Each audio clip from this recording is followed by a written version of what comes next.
কৃপণ কবিগুরু রবীন্দ্রনাথ ঠাকুর।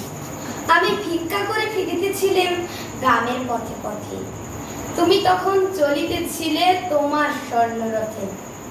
অপূর্ব এক স্বপ্ন সম লাগতেছিল চোখে মম। কি বিচিত্র শোভা তোমার, কি বিচিত্র সাজ। আমি মনে ভাবিতেছিলাম এ কোন মহারাজ। আর এই শুভক্ষণে রাত পোয়ালো ভেবেছিলেন তবে আজ আমার দ্বারে দ্বারে ফিরিতে নাই হবে। বাহির হতে নাই হতে কাহার দেখা পেলেম পথে, চলিতে রথ ধনাধান্য ছড়াবে দুই ধারে। মুঠা মুঠা পুড়িয়ে নেব বারে বারে। দেখি সহসা রথ থেমে গেল আমার কাছে এসে, আমার মুখ পানে চেয়ে নামবে তুমি এসে।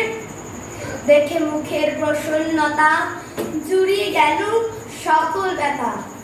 হেন তাহলে কিসের লাগি তুমি অকস্মাৎ আমায় দাও গো কিছু বলে বাড়িয়ে দিলে হাত। মরি একই কথা রাজাধিরাজ, আমায় দাও গো কিছু শুনে ক্ষণকালের তরে রইল মাথা নিচু। তোমার কি বা অভাব আছে এ ভিখারি ভিক্ষুকের কাছে?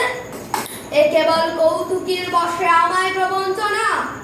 ঝুলি হতে দিলেন তুলে একটি ছোট কণা, যবে পাত্রকানি ঘরে এনে উজাড় করে রাখি।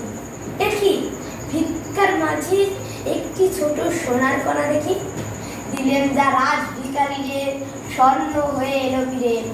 তখন কাঁদি চোখের জলে দুটি নয়ন ভরে, তোমায় কেন দেয়নি আমার সকল শূন্য